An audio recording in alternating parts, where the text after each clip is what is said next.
My name is Carol Rosin. I'm an educator who became the first woman corporate manager of an aerospace company, Fairchild Industries. I'm a space and missile defense consultant. I've consulted to a number of companies, organizations, government departments, even the intelligence community. I was a consultant to TRW working on the MX missile, so I was part of that strategy, which turned out to be a role model for how to sell space-based weapons to the public. And I founded the Institute for Security and Cooperation in Outer Space, a Washington, D.C.-based think tank. I'm an author and have testified before the Congress, the President's Commission on Space, and to a number of committees of that kind of relevance.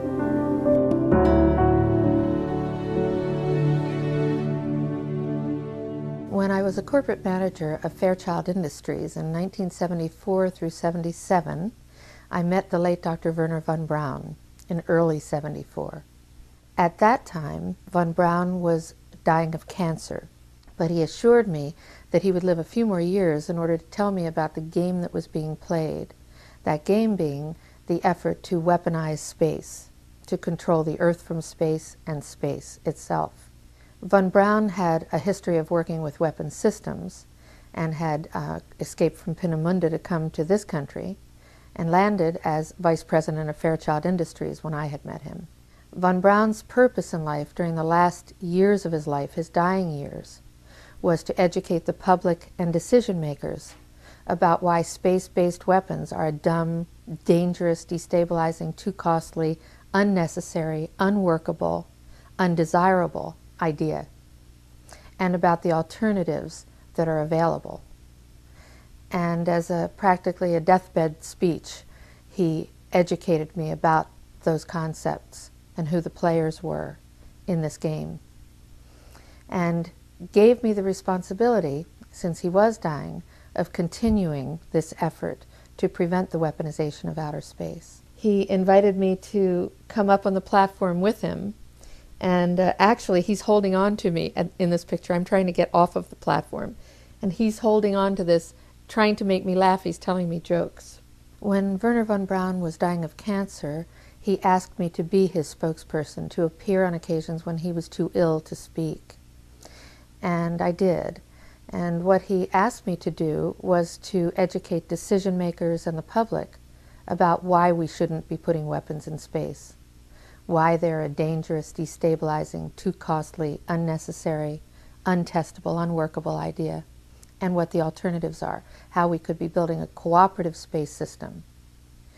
What was most interesting to me was a repetitive sentence that he said to me over and over again during the approximately 4 years that I had the opportunity of working with him, and that was the strategy that was being used to educate the public and decision makers, and the scare tactics, the spin that was being put on a weapons system. And that was how we identify an enemy.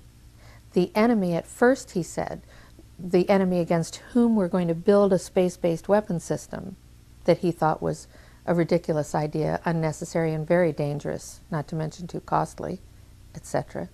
The strategy that Wernher von Braun taught me was that first the Russians are going to be considered to be the enemy. In fact, when I met him in '74, they were the enemy, the identified enemy. We were told that they had killer satellites. We were told that they were coming to get us and control us, the dirty commies, that whole story. First, the Russians were the enemy against whom we're going to build space-based weapons. Then terrorists would be identified, and that was soon to follow. We heard a lot about terrorism. Then we were going to identify third world country crazies. We now call them nations of concern. But he said that would be the third enemy against whom we would be needing to build space-based weapons. And the funniest one of all was against what he called aliens, extraterrestrials. That would be the final card. And over and over and over during the 4 years that I knew him and was giving his speeches for him, he would bring up that last card. And remember, Carol, the last card is the alien card. We're going to have to build space-based weapons against aliens. And all of it, he said, is a lie. A lie.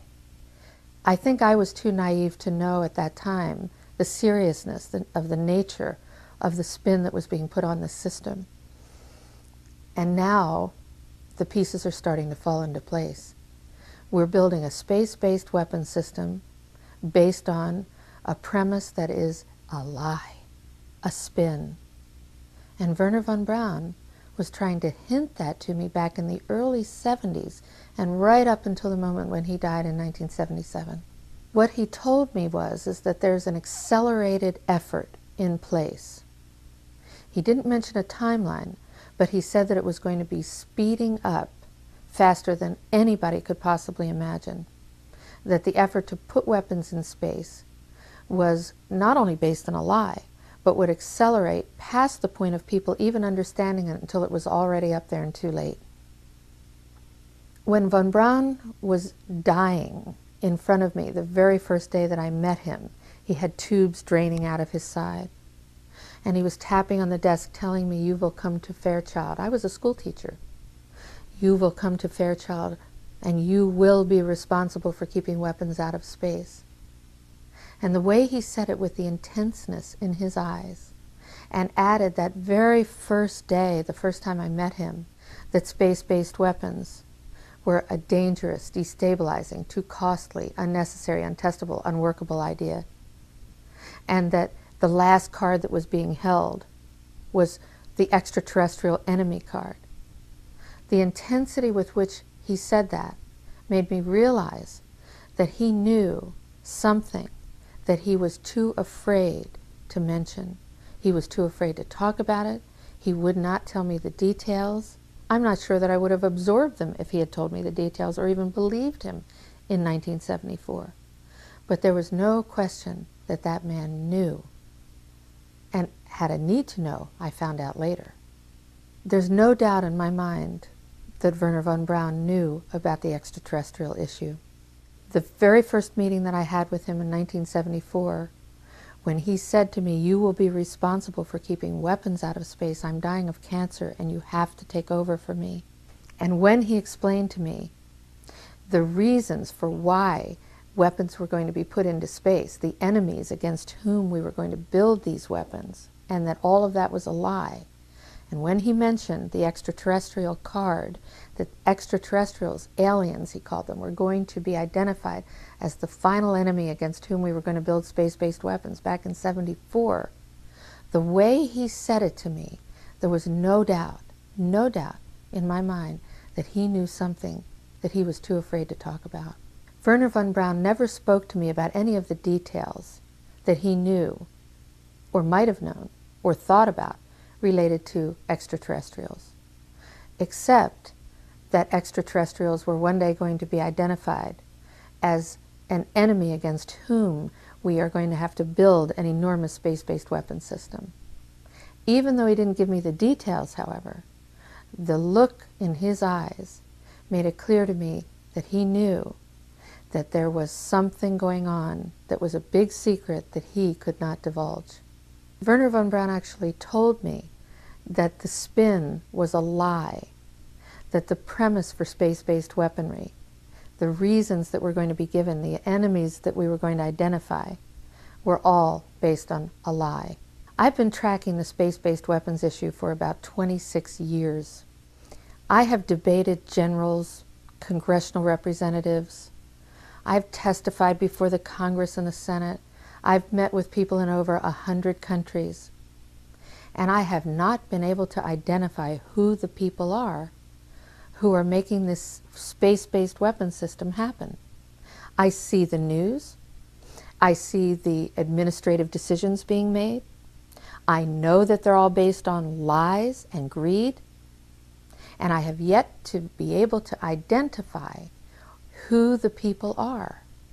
And that's after tracking this issue for 26 years. I know that there are big secrets being kept. And I know it's time that the public and decision makers pay attention to the people who are now going to be disclosing the truth. And then we need to make some definite changes and build a system in space that will benefit every single person and all the animals and the environment of this planet. The technology is there. The solutions to Earth's urgent and long-term potential problems are there. And I have a feeling that once we start studying this extraterrestrial issue, all of the questions are going to be answered that I've had for 26 years. I have concluded that it's based on a few people making a lot of money and gaining power. It's about ego.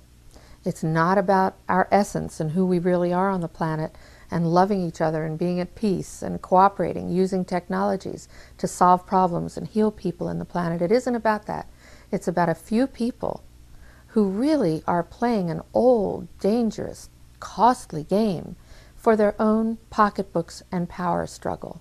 That's all it is. And I believe that this entire space-based weapons game is initiated right here in the United States of America.